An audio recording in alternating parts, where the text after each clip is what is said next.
Chapter 1. Betrayal was the BHE. What if the person who broke you was the very reason you became unstoppable? Not every story of greatness begins in victory. Some are born in silence, in heartbreak, in the echo of footsteps walking away. You just didn't know it yet. You offered something rare in this world, a man's full devotion. No mask, no games. Just raw loyalty. You didn't offer wealth, clout, or tricks. You offered presence, protection, and unwavering consistency. The very things women claim to want, but too often don't recognize when they're right in front of them. She took it for granted. You weren't soft. You weren't patient. You weren't weak. You were composed. But to someone who's used to chaos, peace feels threatening. So she ran. She thought you'd chase. She thought your silence meant defeat, but she miscalculated. You didn't fall. You recalibrated. You didn't collapse, coiled. And that betrayal, that was the moment the old you died. What rose in your place was not a victim, not a man broken by rejection, but a sovereign. A king. Every wound she inflicted mapped out your next step. Every night you stayed up, staring at the ceiling, became a vow. You said to yourself, never again. Never again will I beg to be seen. Never again will I offer royalty to someone who thinks in scraps. Never again will I place my worth in someone else's perception. This wasn't revenge. This was rebirth. Chapter 2. Your silence is your SDRA. Let's get one thing clear. Emotional chaos is their game. But when you master silence, you change the rules. They expect the screaming. They anticipate the posts.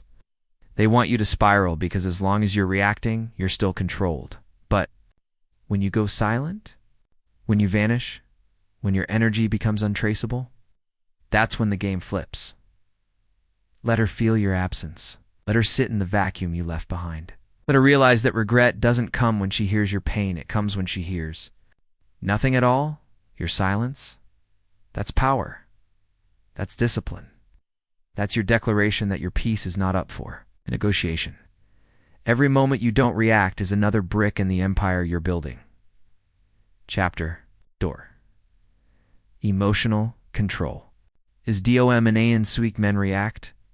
Kings calculate. When she left, she wanted you to break. She expected you to lose your grip because emotional chaos is familiar to her. But when you didn't scream, didn't chase, didn't fall apart, she felt something she didn't expect. Doubt. Because silence, true silence, the kind born from power, the man prepares. Every time you choose poise over panic, you elevate. You're not faking strength. You're becoming it. Chapter 4. Her regret needs room to grow. Won't win her back with texts. You won't make her miss you with calls. You won't rewrite the past with posts. You make her regret by becoming someone she can't reach anymore. Absence is your ally. Distance is your strategy. Let her wonder where you went. Let her friends say, he's different now. Psst. Let her stalk your silence, because that silence will echo louder than anything you could ever say. And when she finally looks in the mirror and realizes what she lost, she'll see her own reflection. Chapter 8. Stop playing chess with CLOW. NS you can. Play a serious game with people who think life is a joke. You were planning moves 10 steps ahead.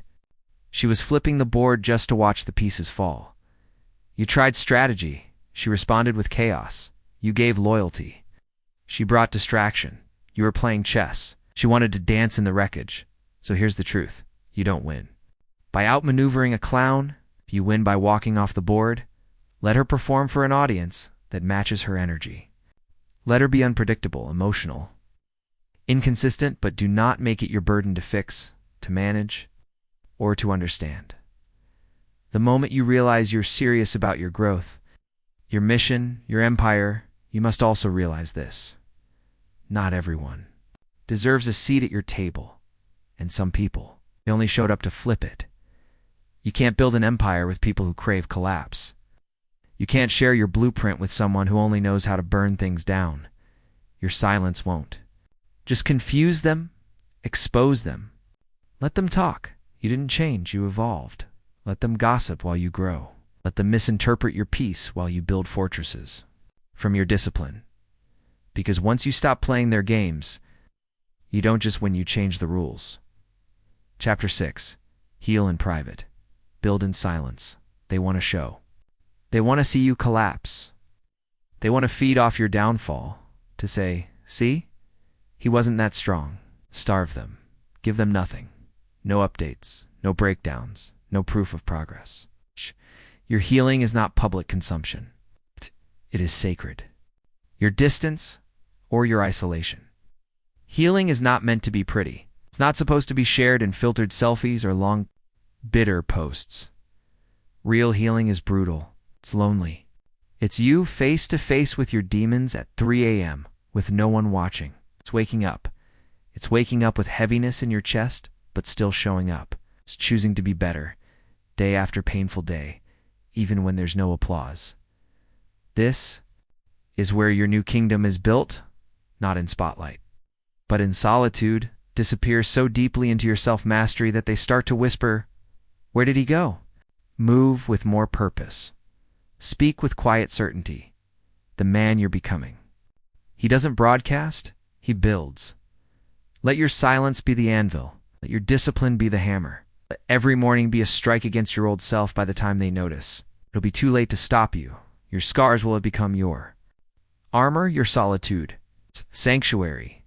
You don't owe the world an explanation. You owe yourself a transformation. Heal in private. Build in silence. Then reintroduce yourself with power. Chapter 7. Attraction is energy, not EFF or 2. Don't attract by chasing. You attract by becoming.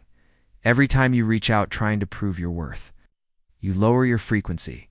Women in the world aren't moved by desperation. They're moved by certainty, energy, presence. You don't need to post more. You don't need to talk louder. You need to radiate. People can feel it when a man is aligned with himself. When his confidence isn't rented, it's rooted. His aura doesn't beget commands. The man who is deeply in his purpose. The one who wakes up early, trains his body, sharpens his mind, builds without broadcasting, that man becomes magnetic. Attraction is silent. It's the result of becoming something rare. You don't need to convince her of your worth. You just need to build it. Your energy will walk into rooms before you do. Your name will be spoken in rooms you've never entered, not because you tried to be seen, but because you became undeniable. This is the paradox. When you finally stop needing to be chosen, you become the one they chase. When you stop needing her to notice, she begins to wonder why you don't. Let your growth be your gravity. Let your focus be your frequency. Attraction isn't something you force. It's something you are. Chapter 8. Become the man she can never reach.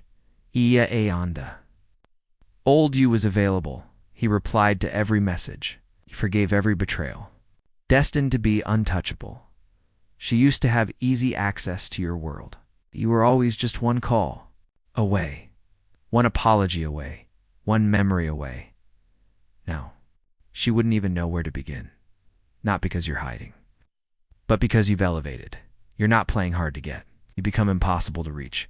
You don't live in the same frequency anymore. While she lingers in cycles of chaos, you've built momentum. While she posts stories hoping you'll see, you're studying, training, building. Your silence isn't a game, it's a gate. And not everyone gets a key. Every time you choose self-discipline over distraction, you move further. Every time you invest in your purpose instead of pain, the gap widens. Until one day, she realizes she's not just blocked from your phone, she's blocked from your entire existence. She didn't just lose a man, she lost a dynasty. You were the last one who would have loved her purely, and now she'll never get back in.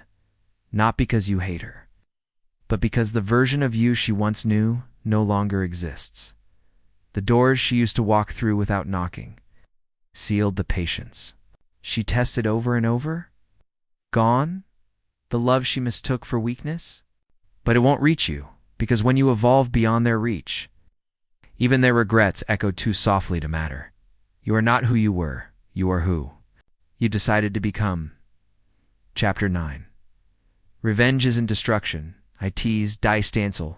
You think revenge is fire. Think it's about shouting louder, showing more, making them see your glow dash up. It's not real revenge. It's ice cold. It's distance. Silence. It's removing yourself so completely from their life. They begin to question if you were ever real to begin with, because while they expect you to rage, you vanish while they expect your pain. To entertain them, you retreat into peace and nothing.